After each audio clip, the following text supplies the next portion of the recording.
Fanny Griesmer, j'évoquais ce sujet, on a nos téléphones, on a nos mails, on a les doigts qui tremblent lorsqu'on écrit à quelqu'un que l'on ne connaît pas forcément. Ou qu'on connaît d'ailleurs. Ou qu'on connaît, et on a les doigts qui hésitent parce qu'on hésite sur la formule, sur... Dilemme quotidien au bureau, sur votre smartphone, sur le clavier de votre ordinateur. Hein, oui. Comment signer ce mail que vous êtes en train d'écrire? Est-ce qu'il est trop long, trop court, trop poli? On ne sait jamais vraiment. C'est vrai que écrire un mail, c'est un art dont on ne manie pas toujours bien les règles. Il y a notamment ces expressions que l'on pense à tort, élégantes, celles que l'on reprend aussi par mimétisme. C'est vrai, on vous envoie cette formule, vous dites ça fait bien. Belle journée, par exemple. Par exemple, ou je reviens vers vous. On va voir tout ça. Bon, en tout cas, nos mails pro en regorgent. Le hic, c'est que parfois, ça ne veut pas dire grand-chose. Ce sont même des fautes de français. Alors attention, on va faire un petit point sur toutes les erreurs et sur toutes les expressions à bannir, si possible, de toute urgence, de vos échanges professionnels. Alors, concrètement, il y a une règle numéro 1. Oui. Le jeu. Le jeu. Le jeu est un autre? Non, c'est vous. On commence avec jeu ou pas? Certainement pas. Alors là, il s'agit. Coup de règle sur les doigts. Il ne s'agit pas tant d'une règle d'orthographe, mais plutôt d'une règle de savoir-vivre. L'usage veut qu'on ne se mette pas en avant en tout début de mail, pas en avant de prime abord. On optera plutôt pour une formule, on va dire, détournée. Donc on peut choisir quoi? Un adjectif ou un adverbe. Par exemple, à la suite de notre entrevue. À la suite de, pas suite à, je précise, ou pour faire suite. Dans l'attente de vous rencontrer... Oh là, attention, je donne des coups de règle. Je vous prie de bien vouloir trouver ici. Merci infiniment de votre mail. Voici, comme convenu, les documents. C'est parfait pour entrer de façon très directe dans le vif du sujet, sans utiliser jeu. D'ailleurs... Une expression qu'on a vue très couramment ces derniers temps, le « j'espère que vous allez bien ». Oui, dans une période Covid. Vous l'utilisez régulièrement? Oui, je l'utilise régulièrement. Et voilà. Incontournable depuis le début de l'épidémie. C'est vrai que vous commencez peut-être systématiquement vos mails par un « j'espère que vous allez bien ». Vous pensez être poli, sympathique, plein de compassion. Alors oui, l'intention, elle est très bonne. La formulation, un petit peu moins. C'est un peu une phrase toute faite, celle qui, à force d'être lue et utilisée, perd un petit peu de son sens et de son effet. C'est un peu la version en distanciel du fameux « ça va ». Lancé de manière automatique sans attendre la moindre réponse de votre interlocuteur. Moi, je propose, et en tout cas, j'ai adopté cette technique, un bon vieux « comment allez-vous ?» Voilà. Comment et quand on vous pose la question, répondez-y, c'est toujours mieux. Alors, là, décidément, je commence à avoir très mal. Règle numéro 2. La numéro 2, les expressions qu'il faut proscrire. Mais oui, les expressions qui tuent. Je pense que je vais avoir tout faux encore. Je vous partage ce document. Eh bien, ça ne se dit absolument pas. Attention, on partage quelque chose avec quelqu'un. Vous ne partagez pas à lui. Est-ce qu'on partage vraiment un document ? Telle est la question. Alors, à la rescousse, pour contourner cette petite subtilité, la fameuse pièce jointe, à condition bien sûr de ne pas l'oublier. Veuillez trouver ci-joint le document Intel ou voici en pièce jointe le document Y. Dans la catégorie ça ne veut rien dire du tout, on a je vous fais un retour, j'attends votre retour ou je reviens vers vous, des formules que l'on rencontre très régulièrement pourtant. Notez tout simplement que le retour dans le langage professionnel c'est avant tout une réponse. Donc voilà.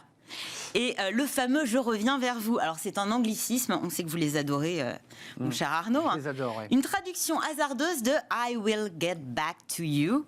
C'est ce que dit en tout cas l'Académie française. Les sages qui proposent d'ailleurs deux formules qui ont le don de la concision et de la compréhension. « Je reprends contact avec vous » ou « je reprends notre sujet ». Où je reprends langue pour utiliser des formules un peu empoulées du 19e siècle. Si vous voulez. Vous avez un petit côté comme ça, Nadine de Rothschild qui faisait des bien se tenir à table et attention, on met la fourchette, on met le couteau à gauche. C'est exactement ça. Vous êtes un peu la Madame de Rothschild de la toile. Smart Job. Oh là là. Il faut bien se tenir, dos bien droit, attention. On respire. Règle numéro 3, ça rigole pas. Le merci d'usage. Attention. Ah bon, on dit pas merci. Surtout à ne pas détourner. Vous savez, le petit merci de me répondre, merci par avance. Personnellement, moi, ça m'irrite. Des formules très répandues là aussi, mais elles sont plutôt cavalières. Déjà, dans un premier temps, on ne remercie pas quelqu'un par avance, mais on remercie pour des choses qui ont déjà été faites. Et puis le merci d'eux, en fait, derrière, c'est vrai que ça peut sembler poli parce qu'il y a merci, ce qu'en fait, c'est une injonction qui se déguise en C'est remerciement. tout à fait exact. C'est un peu celle qui a le don de nous piquer, celle qui nous donne envie de faire exactement l'inverse de ce qui nous est non demandé. Ça veut dire un peu mind-toi. Voilà, c'est exactement ça. Ça donne aussi l'envie de ne rien faire du tout. Donc, on évite. Un merci de m'envoyer le rapport. Vous pouvez simplement demander, pourriez-vous m'envoyer le rapport agrémenté d'un petit, s'il vous plaît. Ça fait toujours plaisir et c'est nettement plus efficace. La dernière règle. Ouais, la 4. La chute libre en fin de mail, vous éviterez, mon oui. cher Arnaud. Eh oui. Alors c'est vrai qu'on a tendance à dire qu'il faut soigner son attaque de mail, son entrée. Il convient aussi de sortir en beauté. Alors c'est vrai que beaucoup terminent leur mail par un emphatique bien à vous, persuadé de l'élégance de la formule. Moi je dois vous l'avouer, je l'utilise assez régulièrement. Et bien visiblement il ne faut pas. Vous allez comprendre pourquoi. Bien à vous signifie littéralement tout à vous. Et donc je vous appartiens. Ça peut trop. Dans le monde professionnel, c'est peut-être aller un petit peu trop loin. Alors, on s'interroge sur le cordialement aussi, qui est largement usité. Alors, c'est vrai que ça convient mieux. À utiliser sous réserve de connaître un minimum la personne à qui vous vous adressez, parce que finalement, vous n'êtes cordial qu'avec les personnes que vous connaissez. Cordial, ça veut dire affectueux, fraternel, chaleureux. Donc voilà, à réserver à une personne que vous avez déjà croisée. Et puis vous avez peut-être, je ne sais pas si c'est votre cas Arnaud, mais déjà cédé aux sirènes du florissant belle journée. Je l'ai essayé, je l'aime pas. Oui, alors attention, ça agace plus d'un là aussi. Même chose pour les variantes tout aussi chic, merveilleuses, jolies, douces, pétillantes. J'ai déjà croisé également. Le bonne journée, on pense que finalement c'est devenu tellement banal que on finit par forcer le trait.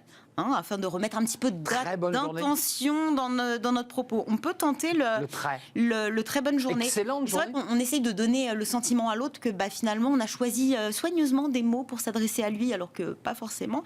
Le problème, là encore, c'est qu'à force de croiser cette belle journée, il a fort à parier qu'elle finisse exactement pareil que ce bonne journée qui est très sobre. Même sort réservé, à moins que vous renonciez de vous-même à force de vous entendre dire que finalement, vous vivez dans le pays des bisounours.